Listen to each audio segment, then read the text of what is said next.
দালাই লামার উত্তরসূরি নির্বাচনে চীনের কোনো ভূমিকা নেই বলে মন্তব্য করেছেন নির্বাসিত তিব্বতী ধর্মগুরু। ভারতের ধর্মমন্ত্রী কিরেন রিজিজুর সঙ্গে একই মঞ্চে বসে তিনি জানান, পরবর্তী দালাই লামা নির্ধারণ করবেন শুধুমাত্র তিব্বতী বৌদ্ধরা। চীনা দূতাবাস এর মধ্যে এই ইস্যুকে ভারত চীন সম্পর্কের কাঁটা বলে মন্তব্য করেছে। সামাজিক যোগাযোগ মাধ্যমে দেশটির দূতাবাস জানায়, তিব্বত সংক্রান্ত যে কোনো সিদ্ধান্ত চীনের অভ্যন্তরীণ বিষয়, এতে অন্য দেশের কিছু বলার অধিকার নেই। চীনা দূতাবাসের মুখপাত্র ইউজিং সামাজিক মাধ্যমে বলেন, ভারতের কিছু কৌশলগত ও গবেষণা মহল দালাই লামার পুনর্জন্ম নিয়ে যে মন্তব্য করছেন তা অবাঞ্ছিত। তিনি আরও দাবি করেন, এ ধরনের বিষয়ে ভারতের পররাষ্ট্র সংশ্লিষ্টদের আরও সংবেদনশীল হওয়া উচিত। চীন এই বিষয়ে কোনো বিদেশি হস্তক্ষেপ মেনে নেবে না বলেও হুঁশিয়ারি দেন তিনি। বর্তমানে প্রায় ৭০,০০০ তিব্বতী শরণার্থী ভারতে বসবাস করছেন।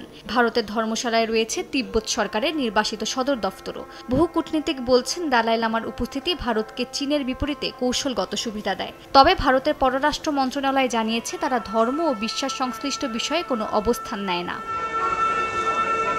এমন উত্তপ্ত পরিস্থিতির মধ্যেই ১৫ জুলাই চীন সফরে যাচ্ছেন ভারতের পররাষ্ট্রমন্ত্রী এস জয়শঙ্কর। তিয়ানজিন শহরে সাংহাই কোঅপারেশন অর্গানাইজেশনের আঞ্চলিক নিরাপত্তা সম্মেলনে অংশ নেবেন তিনি। বৈঠকের ফাঁকে চীনা পররাষ্ট্রমন্ত্রীর সঙ্গে দ্বিপাক্ষিক আলোচনা হওয়ার কথা রয়েছে। ২০২০ সালের সীমান্ত সংঘর্ষের পর এটি হতে যাচ্ছে দুই দেশের মধ্যে সর্বোচ্চ পর্যায়ে কূটনৈতিক সফর।